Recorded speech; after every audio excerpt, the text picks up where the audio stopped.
Dear students, how are you all? Hope you are safe and sound at your home. Let's begin with our chapter 5, Organizing of your Business Studies, class 12th. Now we are going to continue next part, but before continuing, let's see what we have studied in last lectures. So in last lectures we have seen concept of organizing, then meaning of organizing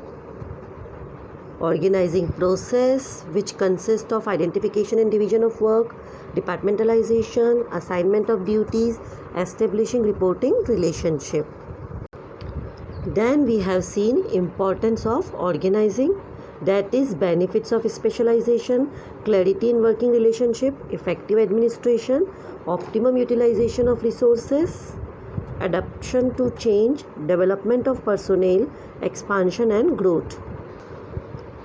Then we have studied meaning of organizational structure, then relationship between span of management and organizational structure. Then we have seen organizational chart. Then we have seen that organizational structure are of two types. Number one, functional structure, where departmentalization is done on the basis of different functions performed in the organization. Like see the chart on your screen, that here departmentalization is done on the basis of functions performed by the organization, like human resource department is created, purchase department, production, marketing departments, many more departments can be created, like financial department, personnel department, etc. Then we have studied advantages of functional structure, that we can achieve specialization, coordination can be established, helps in increasing managerial efficiency, and cost can be minimized. Then there would be some disadvantages of functional structure: ignorance of organizational objectives, difficulty in interdepartmental coordination, hurdle in complete development. So these are the disadvantages which we have learned in previous video. Then second departmentalization or second organizational structure is divisional organizational structure, where departmentalization is carried out on the basis of different divisions. In this type of departmentalization, different divisions are made in the organization, and it is suitable in the organization which is producing more than two products, like those who are dealing with more than one products, like cosmetics or toiletries or kitchen appliances, electronic appliances, etc. So they can prefer divisional organization. The department are established on the basis of different divisions of product. Next we have seen like this. See the chart of divisional organization structure. Here departmentalization is carried out on the basis of different products.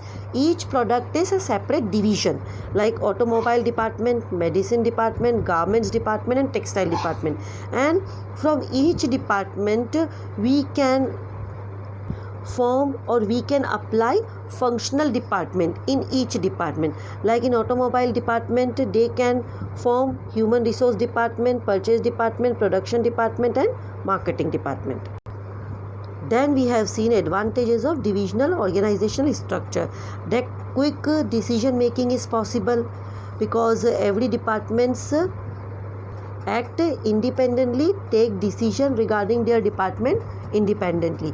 Then divisional results can be assessed, growth and expansion, conflicts can be arise. These are the disadvantages. Besides some advantages, there are some disadvantages too, like conflicts. There are chances of arising conflicts, duplicity of functions, selfish attitude,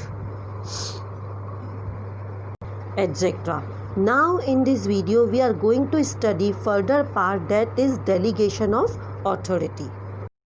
Manager is responsible for all management activities in the organization, and he alone cannot perform all the tasks in the organization. So he assigned duty to his subordinates. That means he issue responsibility to his subordinates to perform all the tasks. But in order to accomplish responsibility, he has to issue some authority to his subordinate. That means he pass some authority, power to take decision to his subordinates so that they can accomplish the task properly.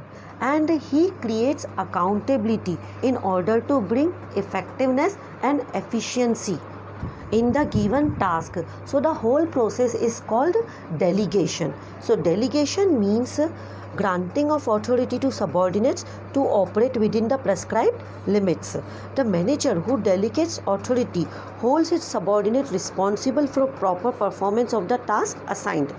To make sure that his subordinates perform all the work effectively and efficiently in expected manner, the manager creates accountability. So that means the whole process of delegation consists of three elements, that is authority, responsibility and accountability. Authority means power of taking decisions in order to accomplish the activities. It influences the conduct of others. That means it influences the task of subordinates. Now responsibility. Responsibility means the obligation of a subordinates to perform the assigned duty. After assigning task, they are responsible to perform the given task on time.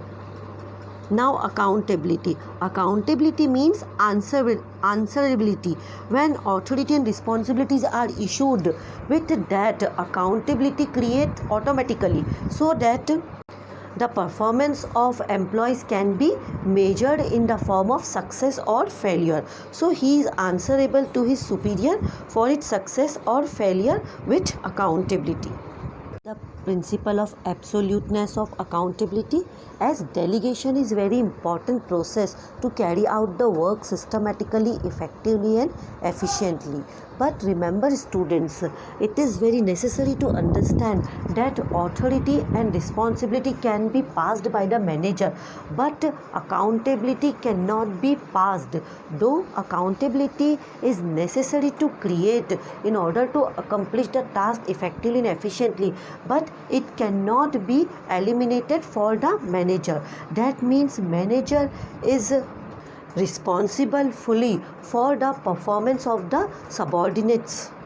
That means his accountability remains the same for the performance of subordinates. The failure and success of the subordinates will make the manager accountable too. Say for example, if the production manager has been given a work and the machine breaks down, if repairman is not able to get repair work done, he would not be responsible. Rather, the production manager will be responsible to general manager if the production work is not completed. That means he can pass responsibility, authority, but he cannot transfer its accountability to perform the particular task. This is the principle of absoluteness of accountability. This chart depicts the process of delegation, like assignment of duty, then we grant authority, then which create accountability. See, in step 1, manager assign responsibility to his subordinates. He has to grant authority to his subordinates. In second step, authority is multiplied. That means manager remains authorized also. Then third one, creating accountability. That means when manager creates accountability, manager remains accountable too. Alright. Now see the difference between authority, responsibility and accountability. So authority means right to command, that means right to take decision. Responsibility means obligation to perform an assigned task on a given time. Accountability means responsible for the outcomes, that means success and failures, answerable to success and failures, that is accountability. Origin arises from formal position. That means authority is created by reporting relationships in the organizational structure. Then responsibility, it is created out of delegated authority. When authority is delegated, responsibility arises. Then accountability, obviously when authority and responsibility are assigned, accountability is created. Now flow, it flow from downwards, that means superior to subordinates. It flow upwards, that means subordinate is responsible to superior for performing any task. Accountability upward, obviously a subordinate is accountable towards his superior. Now withdrawal, so it can be withdrawn any time by giving just notice. Sometime it is ended as soon as task is accomplished. Responsibility cannot be withdrawn once created, and accountability cannot be withdrawn until the task is accomplished and outcome has come.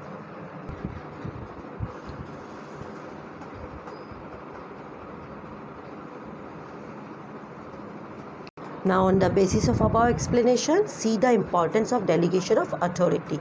So delegation of authority helps to reduce the workload of manager, as manager transfer a piece of task to his subordinates along with the authority and make them accountable. Okay, now it's very useful for the employees development. It helps employees to develop their skills to perform different tasks, because employees get more opportunities to utilize their talent, which allows them to develop those skills which will enable them to perform complicated tasks. Now delegation helps to take quick and better decision as possible, as subordinates are granted sufficient authority, so they need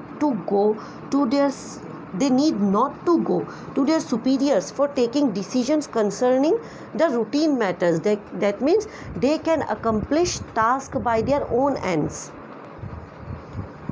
Next one is, it also improve and the morale of the subordinates, because delegation of authority to the subordinates, they get opportunities to show their skills and talents, which improves the efficiency of the employees.